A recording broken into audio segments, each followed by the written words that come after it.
Okay, the famous Trangia stove. We all have one of these, right? This thing's brass. You can get them for like 20 bucks almost anywhere. They come with this little, I don't know, snuffer slash, I don't know, simmer top for it. They're really handy. I don't know if, I'm sure you've seen them. If you haven't, well, here they are. Like I said, they're brass. All you do is you fill them with some denatured alcohol, light them, and they're great. They're great little stoves. They don't weigh a lot. They're very simple. There's no moving parts. Like I said, it has the snuffer cap or the simmer cap. It has this top on it with a rubber seal, so you can actually put your fuel in this, screw that tight, and it's sealed in there. Personally, I don't trust that. I just have a feeling it's going to leak. I don't know, but so I usually just keep it in a plastic bottle separate. But I have tried it and it didn't leak before, but you know, I don't know. I still don't trust it. So anyway, yeah, it comes with that little rubber seal. They are replaceable. This thing weighs 4 ounces, so it's not too bad being brass. You can also, at Self-Reliance, they have these little, I don't know what these things are called, this little stove that are these 2 little pieces, steel pieces that snap together and they slide over the Trangia. So now you can, creates like a little bottle rack for it, so you can set your bottle or your cup or your frying pan on there. They're pretty handy. So I can show you this up close. So here it is, brass Trangia. Like I said, this is again Self-Reliance Outfitters. It's their little Trangia stand. Comes right apart, no problem. It's got all these other tools on it, which is kind of cool. It's got a can opener, bottle opener right there. So that's kind of neat. I like that feature. A couple other little hex heads and stuff like that. And like I said, it snaps right over on top of this old Trangia stove. Just slides on and it's nice and steady. It's not going to go anywhere. So they're pretty cool little stoves. They do fit down in those twig stoves I showed you earlier, so you can use that as a stand or go ultralight and pick one of these up at Self-Reliance. They come apart flat, no problem. But anyway, so Trangia stoves are neat, but I am old enough I predate the Trangia stove. So back in the late 90s, I thru hiked, and I had a MSR whisper light, and this AT'er comes through, and he had the early version of a Trangia stove, and all it was a little soda can, 2 soda cans slapped together with holes drilled in it, made of, yeah, aluminum soda cans. And he did the same thing. He put a little bit of denatured alcohol in there and lit it. This thing weighs probably ½ an ounce. I mean, it's almost nothing. If you break it, go down to the gas station, get a couple more cans of beer or soda, and make yourself another one. It also works with this little stand. Same thing. It'll work too. There's a million different places online that you can see how to make one of these. If you're interested, let me know in the comments, and maybe I'll do a video on how to make one of these. Of course, before they had all this fancy stuff, back then you had to make your own stand. So I had a little piece of chicken wire, and yeah, so that was my pot stand, my little tin can Trangia stove, and then some tin foil I just had rolled up, and bang, that thing works great. But I'll show you that up close. So yeah, Mountain Dew. It's an old Mountain Dew can. Come on, camera, focus. Focus. Focus, focus. Doesn't want to focus. But anyway, yeah, you can see the holes that I drilled in it right there. There's like an inner layer. So it's a little more than just slapping 2 cans together, but basically you take 2 bottom cans, the bottom of 2 cans, you keep one intact, the second one you cut out, which will become the top. Then you just get a drill a bunch of holes in it, there's basically there's a little space in here, in between here, that reburns the fuel, turns it, you know, the gas, and you'll have nice blue flame coming out of here. So this thing works really well, and it doesn't weigh a thing. So anyway, if you want to go ultralight, it's pretty hard to beat that. We'll stay on that ultralight theme. So for ultralight, I have this Esbit stove. You've probably seen these. They fold open like this, or like made of aluminum or really thin steel. This one happens to be aluminum. Esbit, they're, I believe, from Germany too. Yeah, this is the stove. A little teeny tiny thing, fits right in your pocket. It could turn itself into a twig stove too, as well. The reason I have it all wrapped up in about a bazillion little Ziploc bags is the little chemical tabs that you use to cook with these. They stink. They smell like fish. I don't know what that stuff is, but, and you can keep them right inside the stove. But these little white chemical tabs, you just hit them with a match. I found it takes about 2 of them to boil, you know, a couple cups of water, 2 cups of water, especially if it's cold out. But this thing is really, really handy. Like I said, it's that simple. It's just a little box that folds on itself. You open it up. You can open it up halfway, like so, or you can open it up all the way for a wider pan. And yeah, throw one of these little. I usually throw a couple of these tabs in, and yeah, I've got boiling water. So I keep this in my haversack because it's really, really lightweight. The thing, I think this one only weighs, I don't know, 2 ounces or so maybe. The fuel's about the same. You can get these things for like 12 bucks. The fuel costs more than the stove itself. I think for a 12 pack of these, it's like 15 bucks. But I don't use it a lot. It's just a handy thing to keep in my haversack. So if I'm out for the afternoon hiking and want to make myself a hot chocolate, or, you know, one of those quick dehydrated meals, this thing's great, you know. So I'll show you up close. Yeah, that's all it is. A little Esbit stove. Thing folds up on itself, like totally flat.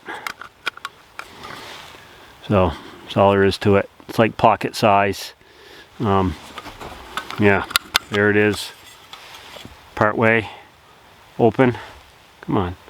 And then you can open it all the way for a wider pot or frying pan. So anyway, and then like I said, I keep these little tabs right inside it, and then I shut it, keep them right inside there. Come on, a little bit fiddly, trying to keep it in focus for you. Yeah, I keep the tabs right inside. So yeah, and I just throw it in my haversack and it's perfect. So anyway, there's that one. I like that little stove. And then of course the isobutane stove. We all have these. These are really popular these days. This one is from Primus. Primus has been making stoves for a really, really long time, since I think the 30s. They have some old brass ones. They're antiques now, and they're still making really high quality stoves. This one is called the Express. It's 50 bucks. You know, it's a typical isobutane stove, but this one is really, really tiny. It's even smaller than the Pocket Rocket. You know, it's got the little swing out legs for your pot. Doesn't have an igniter. I don't care. I just use a ferro rod or a lighter. You know, on off, pretty self-explanatory. This one, at the making of this video, this thing costs about 50 bucks. It's under 2 ounces. So I love that little thing. But the one thing I have noticed with isobutane is that I know there's dual fuel and there's winter fuel that you can use, but they never heat as well as like an MSR that I'm about to show you for winter time. They're probably good 40s, 50s, maybe into the 30s, but I don't have a lot of luck with them when it gets really, really cold. One other thing I want to show you before I move on to the next stove is this little thing. So this is a little, I don't know, I don't know what you want to call it, but basically what you do is you screw this onto your isobutane. You know, if you have a canister that's almost empty, or 2 canisters that are half, well, this, you can basically pump fuel from one into the other. So you can get rid of a half canister and have 1 full canister. It's a pretty neat little device. 1 canister you have to keep cold, 1 you have to keep warm. That makes the pressure difference so that the fuel can pass between the two. It's got a little on-off right here. You know, you turn, open the valve, close the valve. So I know with those isobutane tanks, it's kind of a pain, because you go on a trip and you use half of a tank, and you have a bunch of those because you don't dare bring just a half tank with you. You always want a full tank, and then when you get back to the house, you have 5 or 6 little half tanks, and you don't want to carry those. So that's where this little device comes in. Now you can take those half tanks and make them a full tank. So last stove, here we go. Almost there. So the last stove I have to show you isn't the heaviest, isn't the lightest, but it, to me, is the most reliable. And if I had to have one stove of all of them, it would probably be this one. This is the MSR International. So I had the Whisper light way back when I thru hiked, and that thing was awesome. I never had any issues with it. I love that stove. As I said, this is the Whisper light, or this is the International by MSR. It's a white gas stove. It's actually a dual fuel stove. So this will not only use white gas, but I can use gasoline, unleaded gasoline, and I can use kerosene with it. So the nice thing, that's why they call it the International, because you know, you might not be able to find Esbit tabs where you are, or you might not be able to find white gas where you are, but you can always go down and pump fuel, or find kerosene, or maybe there is white gas. So that's the beauty of this stove. It works, it'll use anything. It also works really well in the cold weather. When it's up here in Vermont in the wintertime, it can be really brutal. I mean, we can get down to 20 below zero on some trips. I mean, that's the extreme, but I've seen it myself. So, you know, a Trangia stove, this fuel, this denatured alcohol, it won't burn, it won't work. And it's very inefficient. I actually was on a trip once using that in some extreme cold weather, and that was a big mistake. It almost didn't work at all. So anyway, that's a story for another time. I'm rambling. But if you're going to do any extreme winter camping or hiking, especially way out in the backcountry, short of lighting yourself a fire, you should have one of these, the MSR International. White gas, they have gas bottles, there's different sizes. This is the small one, this is probably a weekender. They have a bigger one and an even larger one than that for a month, I guess. The beauty of these things is that they're refillable. You know, the isobutane tanks, you can't refill them. Once they're empty, you got to toss them. This thing you can refill. Comes with a little pump spout. So basically you take the cap off. This ultimately is full of fuel.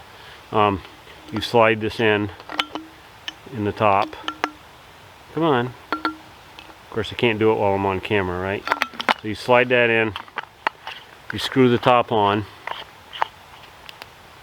and then this mounts to the stove. There's a little safety slide that slides over the fuel canister, so it kind of locks it into place, as you can see. And then basically what you do is you pump this. You just pump this. Whoop, there goes my alcohol. You pump this until you feel it pressurize, you know, probably 25, 30 times, depending on the level of fuel in there. If it's really high, you don't have to pump it as much. Once it gets down, you have to pump it a few more times. And then you open the valve a little bit. There's a little well right here where some of the gas will land. You light it. It primes the brass tube and turns the fuel into a gas, and then you can light it. So it's a little bit fiddly, but once you've done it enough times, it's a piece of cake. I'll show you this thing up close. Yeah, so there's the pump. Here's the valve that you open and close. This is that little well I was talking about. Right, come on. This camera just does not want to focus today. But there's the little well right here that you fill with either kerosene or white gas. And basically what it does is it heats up this little tube on the top, and then you have quite a flame. That said, another thing that I strongly suggest you bring with any stove you have, that is very commonly overlooked, is a wind screen.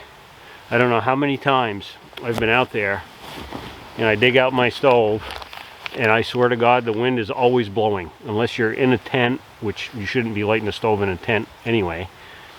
But if you're in a shelter or somewhere, even a gentle wind can make a big difference when you're heating liquid or using one of these little campfire stoves. So again, Self-Reliance, I'm going to give a shout out to them again. They make this little windscreen, this little accordion style windscreen. Comes in a nice little bag. It's, I don't know, this is about 3" by 12, and yeah, it's plenty big. I mean, covers that whole table up. It's pretty awesome. I mean, plenty high. I use this around, it's accordion style. I use it around the campfire. I use it around my stoves. I use it on everything. And it doesn't weigh a thing. It packs real flat. I keep it in my kit with all my stoves so I remember it. When I first bought the thing, I kept it separate of some of my gear, and I'd always forget it, and of course the wind would be blowing and I'd be thinking, well crap, I have my windscreen and it's sitting at home, that's not doing me any good. So anyway guys, it's just a quick rundown of the stoves that I use. This isn't a review. I'm not telling you guys that these are the stoves to have and everything else is crap, not at all. This is just what I use and what I prefer, what I like. I know there's jet boils and there's all sorts of other stoves out there that work really well for people. But this is what works well for me. So, like I said, I know you guys wanted to see what I use for my kit, and I figured I'd start with backpacking and bushcraft stoves. So, anyway guys, whoops, forgot the pump. That's all I need is forget that. I will put a link in the description, in the description box, to all this stuff. So if you're interested in any of it, you can find it there. I did mention a lot of the prices of stuff. I do believe everything I showed you today is still available at the making of this video. And yeah, so I guess that's a wrap. So thank you guys for watching. Thank you guys for inquiring about my kit and what I use. And please like, share, and subscribe and all that other stuff. And I hope to see you guys again on the next one. Take it easy.